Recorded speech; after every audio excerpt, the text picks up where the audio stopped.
c'est pas nécessaire de courir après un Pentateuque parce que nous allons surtout parler de Sukkot. Ah, Alors, j'ai eu l'occasion déjà de parler de Sukkot, mais voilà, ça ne mange pas de pain de reprendre quelque peu ces notions autour de la fête de Sukkot, de la fête des cabanes. J'ai eu l'occasion de partager avec vous avant Shabbat, avant les fêtes, un texte sur l'idée de projection, de pouvoir regarder au-delà.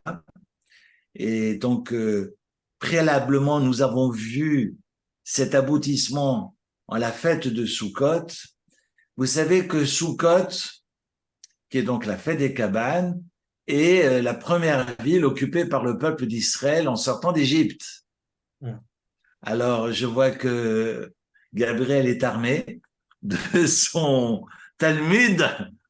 Je ne donnerai pas les pages. Non, je rigole. Je, il faudra chercher les pages. Non, je rigole, je rigole.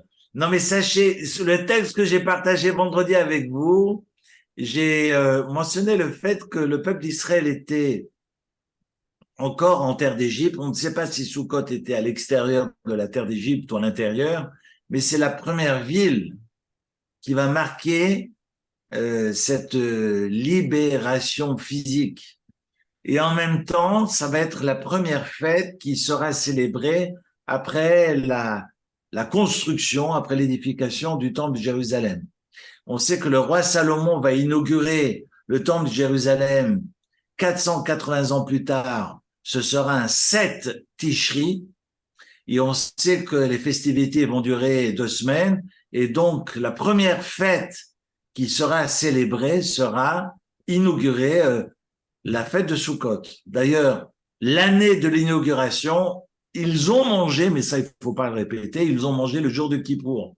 Parce qu'on est vraiment sur Hanouka Tabaït. Ce qu'on appelle Hanouka, c'est l'inauguration d'ailleurs. Vous savez, c'est pas la fête des Lumières. Hanouka signifie l'inauguration ou la réinauguration. Après que le temple ait été souillé, on a réinauguré le temple, on l'a réhabilité pour permettre à nouveau le service divin.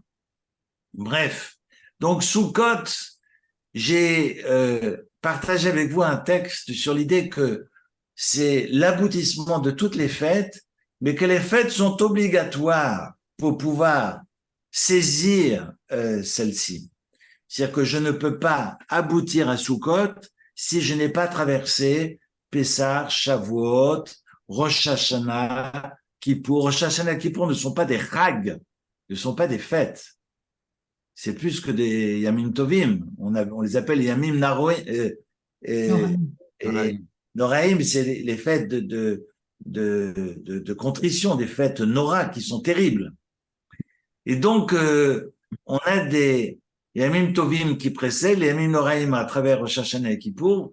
On est dans cette contrition, on est dans cette introspection des fêtes, et puis on aboutit à une fête complètement festive et qui dépasse finalement les festivités qui ont précédé, du fait que le Talmud dira pour Sukkot elle est nommée à travers les textes comme étant Chag, la fête par excellence. On ne dit pas Chag à Sukkot.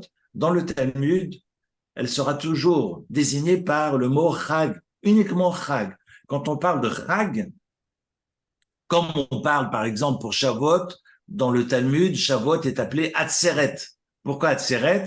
Parce que, non pas Shmini Atzeret, mais parce que ça vient clôturer les 50 jours qui ont démarré à travers Pessah et qui marquent la fin de cette libération physique et qui est couronnée par cette libération spirituelle à travers la révélation au mont Sinaï.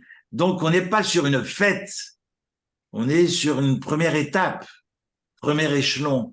Et donc, on va traverser ces fêtes et puis on termine avec The Fête, comme je disais l'autre jour, avec un Z majuscule.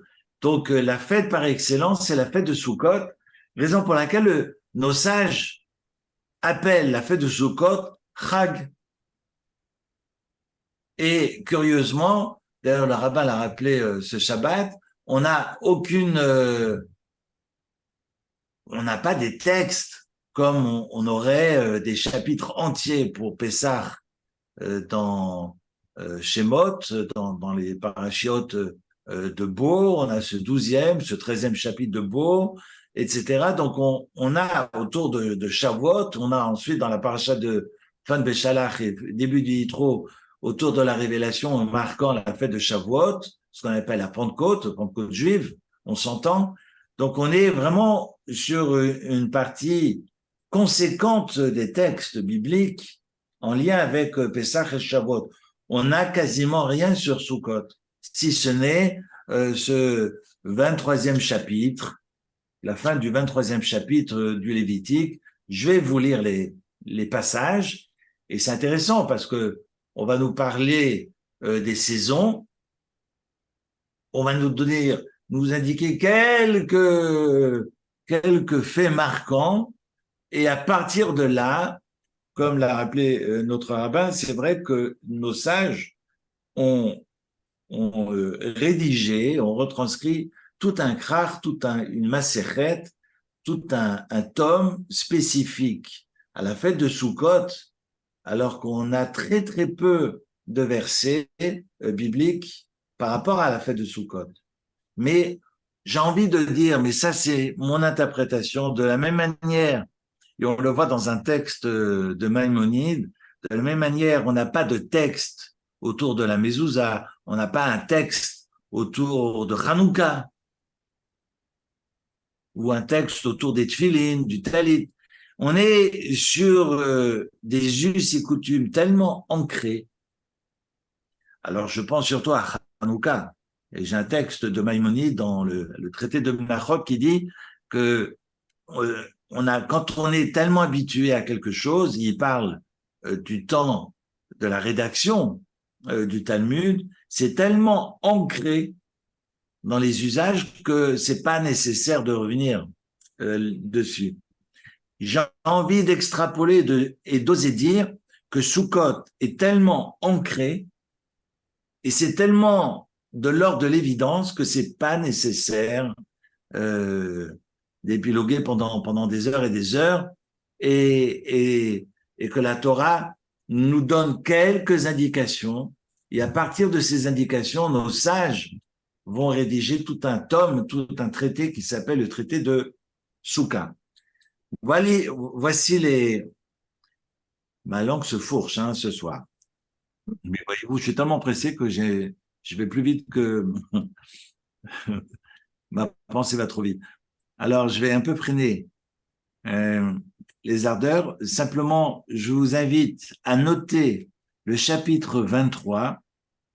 Et dans le chapitre 23, on va mentionner deux choses, parce que Sukkot est marqué évidemment par cette cabane qui marque, comme disait notre rabbin, cette foi passive en Dieu, et puis également le fait que l'on prenne les 4 espèces, les 4 végétaux, et qui marque un rituel actif et marquant la foi, cette émouna active des Béné Israël, à travers les versets 40, 41, 42, 43 et 44 du chapitre 23 du Lévitique. Je vous cite les versets directement. Vous prendrez le premier jour du fruit de l'arbre, Hadar, des branches de palmier, des rameaux de l'arbre Abot.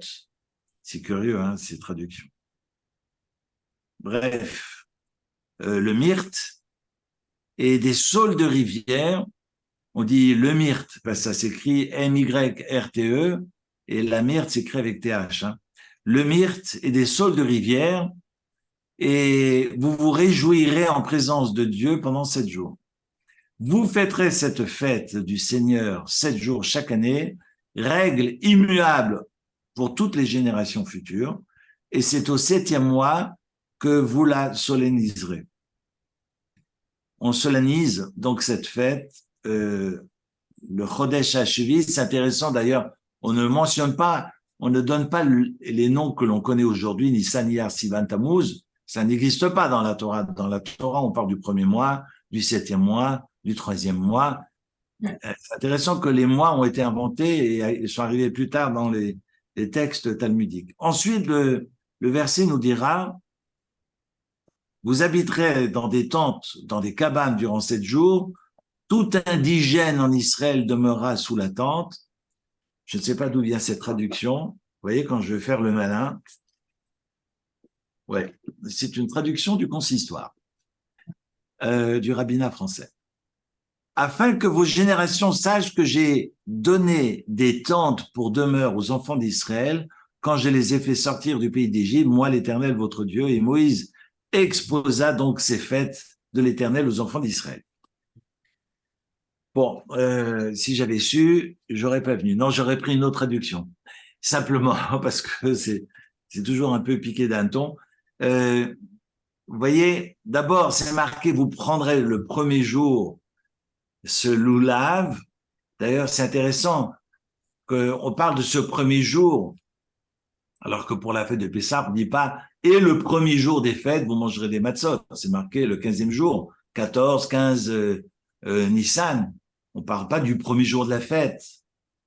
En fait, nos sages nous enseignent que c'est le premier jour du comptage des fautes, parce que s'il y a faute, c'est à partir du premier jour de Sukkot qu'on va compter.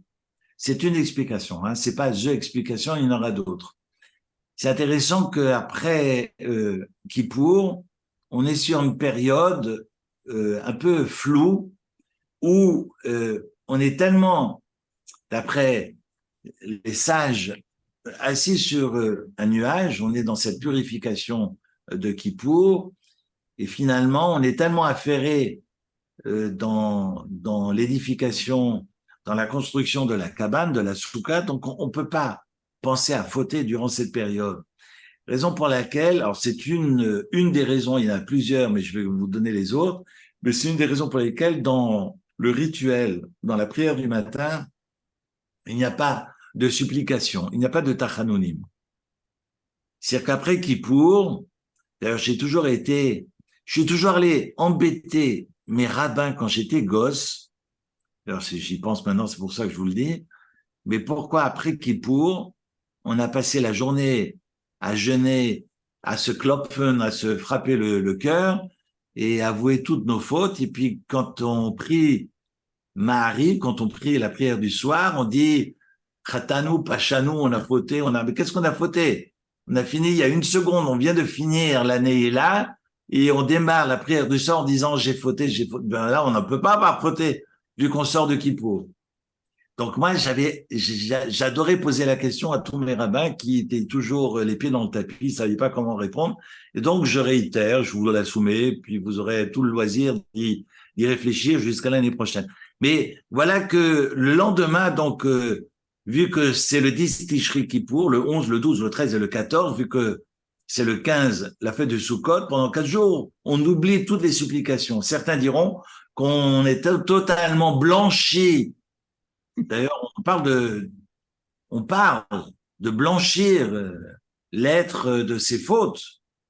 La albine, hein, on est lavane, c'est le texte d'ailleurs de Kippour qui le mentionne. Et donc, Kachelek, comme la neige d'ailleurs. C'est le texte, hein, l'Amida, on va le répéter plusieurs fois. Donc, on est totalement blanc. Certains commentateurs verront la circoncision d'Abraham, non pas à Pessah, mais à Kippour. Parce qu'on sait que le 3e jour, après son opération, il va recevoir les anges, et c'est marqué Louchi va assis ou Goth. Il dit à sa femme, dépêche-toi de préparer une pâte. Mais pourquoi c'est marqué Louchi?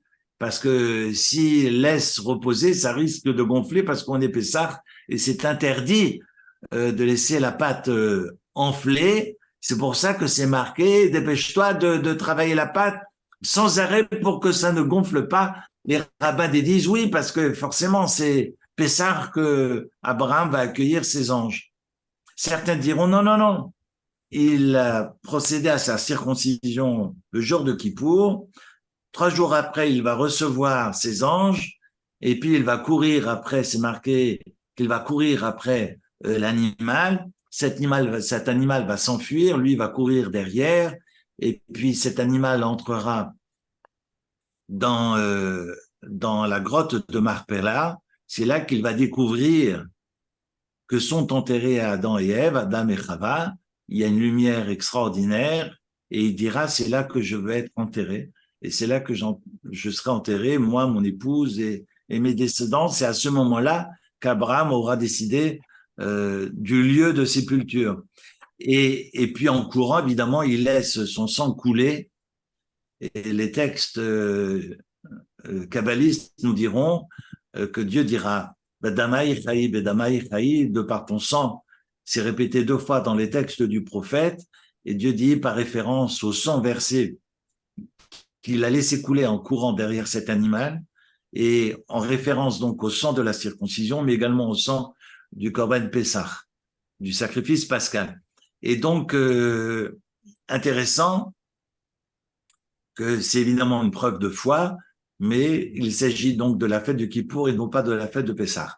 Enfin voilà, tout ça pour vous dire, c'est une parenthèse, mais c'est intéressant que c'est une période vraiment extraordinaire où on est totalement détaché de la faute et que s'il y a faute, elles ne seront comptabilisées qu'à partir de Sukkot, mais pas entre Kippour et Sukkot. On est sur une période assez spéciale. Du reste, avant la faute du veau d'or, nos sages enseignent que la fête de Kippour était au mois de Av. En fait, toutes les fêtes du mois du Tishri, eh bien, couraient durant tout l'été. À partir de Shavuot, le 17 Tammuz, c'était Rosh Hashanah, le 9 Av, c'était Kippour, et ensuite, on avait la fête de Sukkot. On a dû repousser toutes ces fêtes à cause de la faute du veau d'or, et elles ont été toutes concentrées sur le 7e mois, sur le mois de Tishri. Raison peut-être pour laquelle le 9 Av a quelques similitudes dans son rituel avec Kippour, un jeûne de 25 heures et non pas de 12 heures. Et on a des similitudes entre le jeûne du 9 Av et le jeûne du Kippour. Comme si Kippour avait laissé des traces, même si Dieu l'a repoussé au mois de Tishri, et donc a tout, j'allais dire, rétabli après le pardon, et donc Kippour marquera d'ailleurs en premier lieu le pardon de la faute du veau d'or. Parce que c'est à Kippour que Dieu va remettre les 2e tables de la loi à Moïse et que Moïse descend pour marquer le pardon du ciel de la faute du veau d'or. Au final, on se retrouve concentré sur le mois de Tishri. Entre Rosh Hashanah et Kippour, Rosh Hashanah qui marque le din, Kippour qui marque la miséricorde, Rachamim, dans notre rapport à Dieu, et Sukkot qui marque finalement ce couronnement des fêtes qui est la joie, je dirais intrinsèque, cette joie de notre rapport à Dieu, dans l'accomplissement des mitzvot et finalement dans ce que nous sommes censés représenter. Alors, pourquoi je recoupe avec pas mal d'infos, mais je reviens à ce que j'avais écrit vendredi, que j'ai partagé avec vous, que toutes les fêtes qui ont précédé nous préparent à Sukkot. Vous allez me dire, mais c'est pas possible. Avec tout ce que j'ai jeûné, sué à Kippour, Kippour c'est le summum. Ça ne peut jamais être le summum. Parce que finalement, on était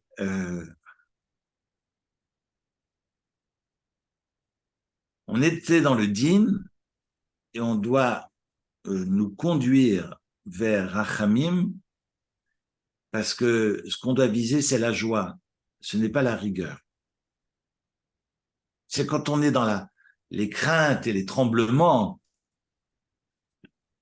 qu'on est dans le din et qu'on demeure dans le din, mais c'est une erreur de cheminement.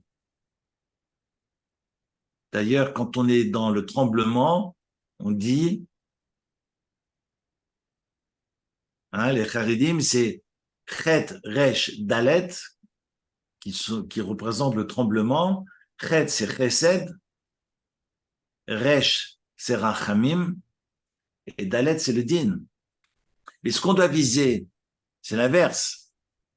Si ce monde est l'antichambre, ou plutôt la préparation au monde futur, ben Cheder ne s'écrit pas de la même façon. C'est pas Chéret, c'est Cheder. Cheder, c'est une chambre, entre guillemets. Si c'est cette chambre qui nous conduit vers le ciel, eh bien Cheder, et là je suis dans la mystique juive, hein, je fais juste une parenthèse, mais pour vous expliquer que Cheder, c'est Chet, qui est la première lettre de Chesed, ensuite Dalet, qui est la première lettre du Din, et Din c'est la rigueur, et la troisième, qui est l'objectif, c'est Rachamim, la miséricorde. Ce que nous visons, ce n'est pas le tremblement. Ce que nous visons, finalement, c'est la joie. Ce qui doit nous transcender et qui doit couronner toutes les fêtes, c'est cette joie. Et Sukkot incarne la simcha. Parce que on nous attend pas. On n'est pas dans un rituel. Évidemment, il y a le lulav. Et ce qui est intéressant peut-être à réfléchir, c'est le rapport entre la soukha et le lulav. Je parlais d'un actif et d'un passif dans notre rapport à Dieu, dans cette émouna. C'est une lecture. Mais c'est vrai que quand on est assis dans la soukha, il n'y a pas à faire trembler les murs, ou je ne sais pas, ou faire un rituel avec le skach, ce qui est au-dessus de nos têtes. D'ailleurs, c'est totalement mouktsé, on n'a pas y touché durant la fête, jusqu'à la fin des fêtes. Raison pour laquelle, chaque fois qu'on a eu un problème avec les voisins, il fallait évidemment les rassurer et leur dire que dans 8 jours, on allait tout enlever. Hein, vous connaissez la blague, mais vous avez 8 jours pour enlever ces histoires. Oui, vous inquiétez pas, évidemment, ça tombe très bien parce que la fête dure 8 jours. Mais en fait, les murs, toute la décoration et même le feuillage sont mouxés, c'est-à-dire qu'on ne peut pas y toucher durant la fête. Même la décoration, d'ailleurs. On ne peut pas toucher.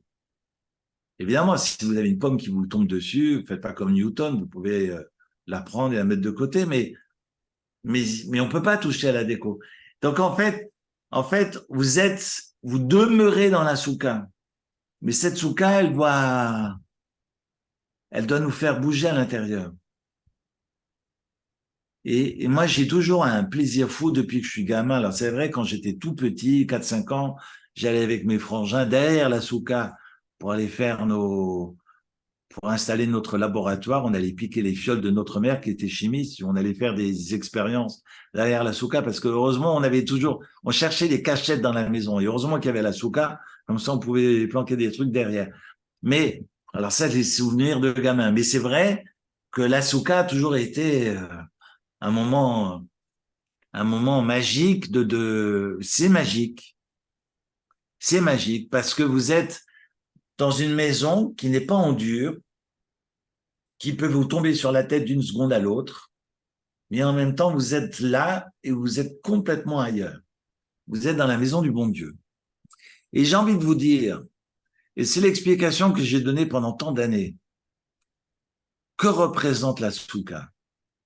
C'est vrai qu'après Rosh Hashanah et Kippour, et après qu'on ait clamé haut et fort, j'ai confiance en Dieu, j'ai une émouna, ma bitachon est extraordinaire, enfin, je suis...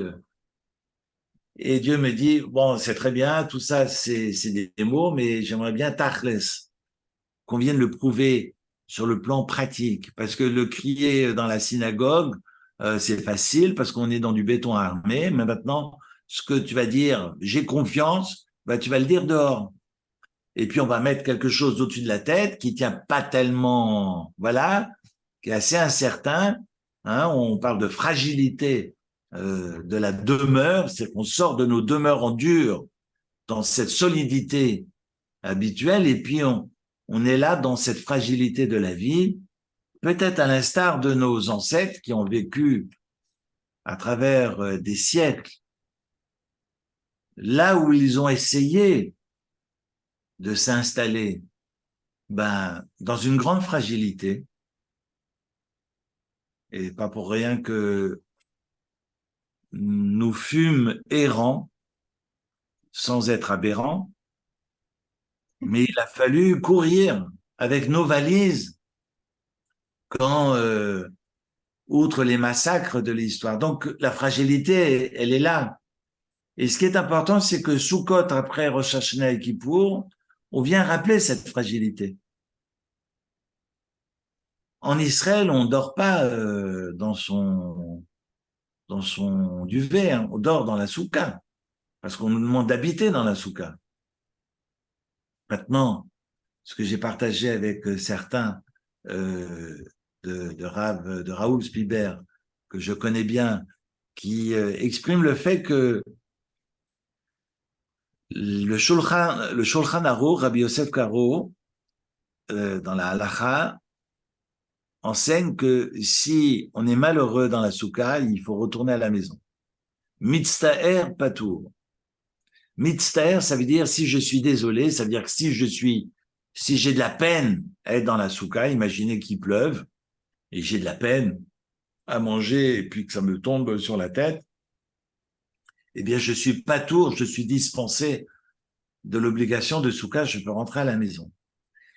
Et c'est curieux parce qu'on peut pas dire mitztaher pour les tefilines.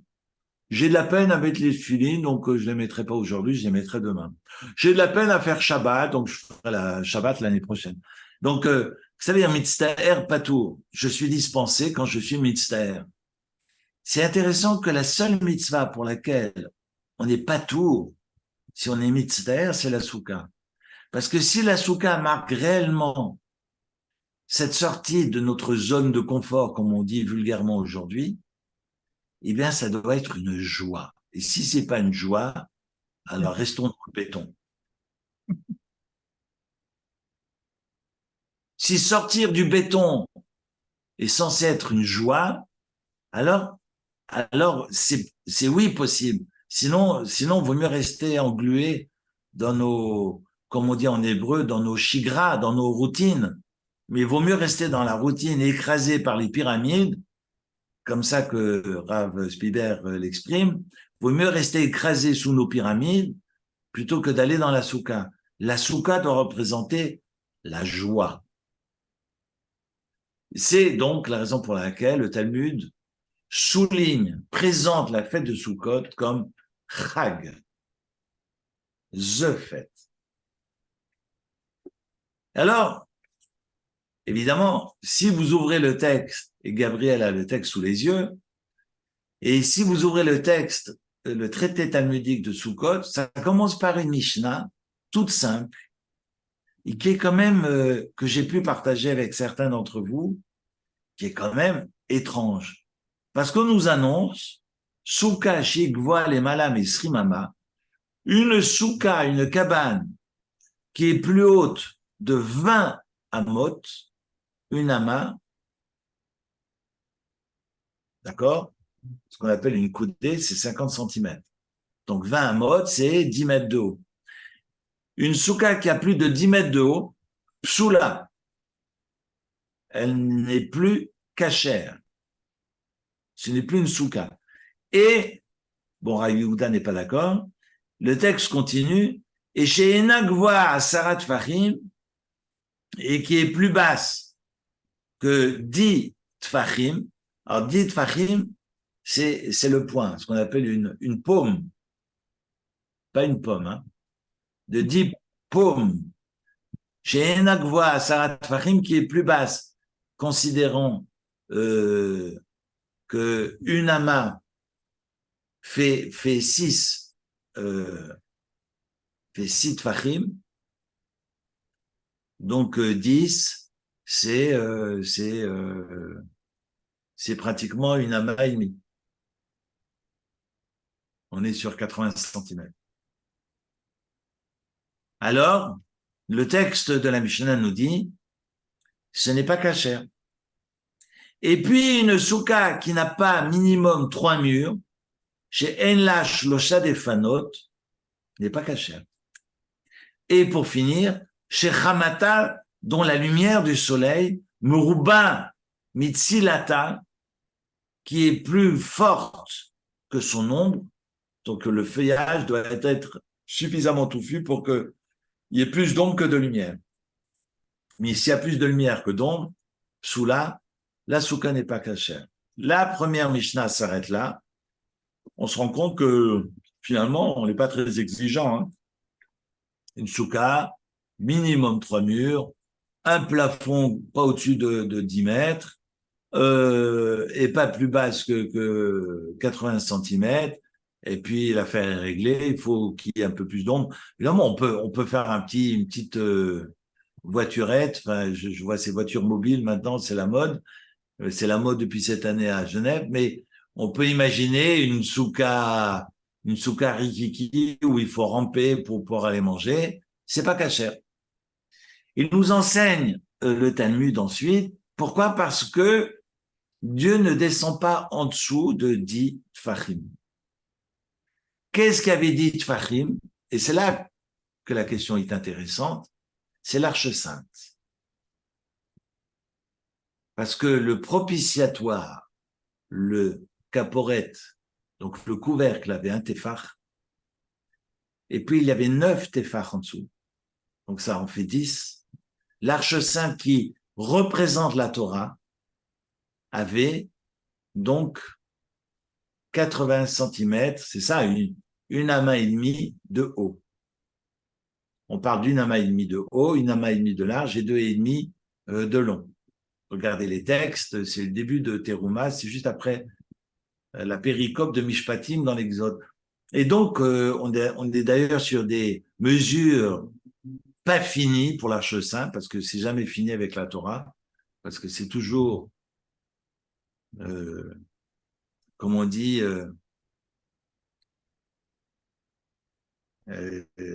travailler, étudier, transmis, partager, et puis ainsi éternel. Intéressant que on ne peut pas se soustraire à la Torah, donc on ne peut pas être en dessous de la Torah, signifierait que on ne peut pas faire abstraction de la Torah, on doit être dans minimum la mesure de l'Arche sainte, et puis pas au-delà de Srimama, de 20 amot, qui nous ferait 10 mètres de haut. Et qu'est-ce qu'il y avait 10 mètres de haut? Le temple de Jérusalem. Le temple Baït, le Beth Amikdash avait au maximum de sa hauteur 10 mètres. Et si Dieu demeure dans le Beth Amikdash, on peut pas, pour que Dieu soit avec nous, on peut pas aller au-delà de 10 mètres. Donc on peut pas dépasser la hauteur du temple de Jérusalem. Extraordinaire. La question de la lumière, on pourrait en parler pendant 1 heure. Maintenant, pourquoi 3 portes? Je ne sais pas si vous avez le texte de la Torah avec vous, mais si vous avez le verset 42 et le verset 43 du chapitre 23 du Lévitique, sous les yeux, c'est marqué « Basukot teshvu shivat yamim » dans les Soukot, vous habiterez pendant 7 jours, Kol ha'ezrach be'Israël, et donc, c'est pour ça qu'il parle de tout indigène, tout habitant en Israël habitera donc dans les cabanes. Et évidemment une question dans le Talmud, si ce sont vraiment des cabanes ou s'il s'agit des nuées qui vont venir couvrir le peuple durant ces 40 ans de pérégrination dans le désert. C'est une discussion entre Rabbi Eliezer et Rabbi Akiva. Est-ce que c'est vraiment des cabanes? Et peut-être de rappeler effectivement que cette fragilité de la demeure va accompagner l'histoire juive.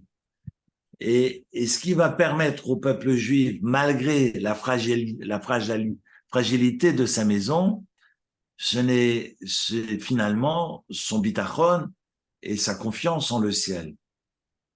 Et c'est parce qu'il a confiance et qu'il a cette joie au fond de lui, malgré toutes les fragilités de la vie et des exils successifs, qui permet aux Juifs et finalement au peuple d'Israël de traverser l'histoire et de demeurer pérenne. Mais j'ai envie de dire, c'est cette simcha. Je posais la question à une rescapée d'Auschwitz la semaine dernière. Au fond, qu'est-ce qui vous a fait tenir? Alors évidemment, elle n'est pas très prolixe, elle n'aime pas trop raconter, mais je lui ai posé la question, est-ce qu'au fond de vous, il y a de la joie?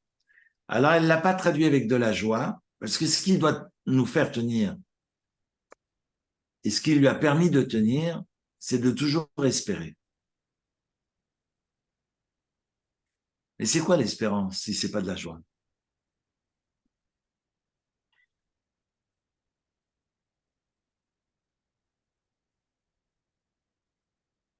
Et donc, quand vous ouvrez le texte de la Torah, le verset nous dit, curieusement, Basukot et Shvu Shivat Yamim, dans les Sukkot, vous habiterez pendant 7 jours, et Sukkot ne s'écrit pas de la même manière dans le verset 42 que dans le verset 43. C'est marqué, Basukot et Shvu Shivat Yamim. Sukkot, c'est marqué Samer, Kaf et Tav. Ah oui, c'est un vav. Et dans le verset 43, il y a un vav en plus. Samer, Kaf, Vav et Tav. Il y a ce vav en plus. Comme si la souka qui est donc ouverte et qui se contente de 3 murs, ou 3 murs peuvent suffire, finalement, ce commandement de réjouissance ne peut être que si on est associé aux autres dans la joie. Comme si Soukot sans le vav signifierait que c'est pas ma souka et la sienne et celle du voisin suivant, mais que nos soukot est la même souka. Et c'est parce qu'elles ne sont pas fermées et qu'elles nous permettent finalement de communier ensemble. Peut-être la force de Kippour est passée par là. Parce que ça nous a obligés de resserrer les rangs et de nous mettre ensemble et de fêter, de célébrer la fête ensemble, quels que soient nos niveaux de religiosité, quelles que soient nos sensibilités. On a été en mesure de prier ensemble et c'est le fait d'être ensemble qui nous autorise à entrer sous la souka, et je dirais the souka, la souka divine, parce que si vous relisez le texte de Zacharie au chapitre 14, que nous avons lu le premier jour des fêtes de Sukkot, on parle des temps messianiques où tous les peuples seront dans la souka de Dieu et on parle d'une seule et même souka. Comme si le fait d'être ensemble dans la souka, raison pour laquelle il y a 3 murs et elles ne sont pas fermées pour pouvoir justement communier avec les autres, nous permet finalement d'être ensemble. C'est ça la joie.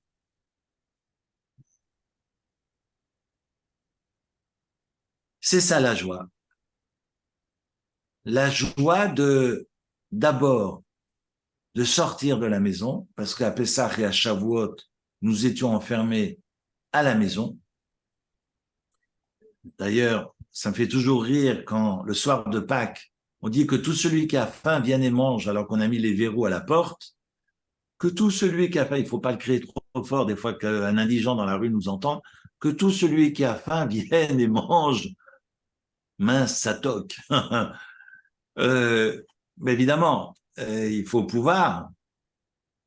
D'ailleurs, c'est la seule fois où on ne fait pas le kidouche à la synagogue. Vous savez qu'il y a une habitude de réciter le kidouche tous les soirs de Shabbat et tous les soirs de fête. On fait le kidouche à la synagogue. Pourquoi?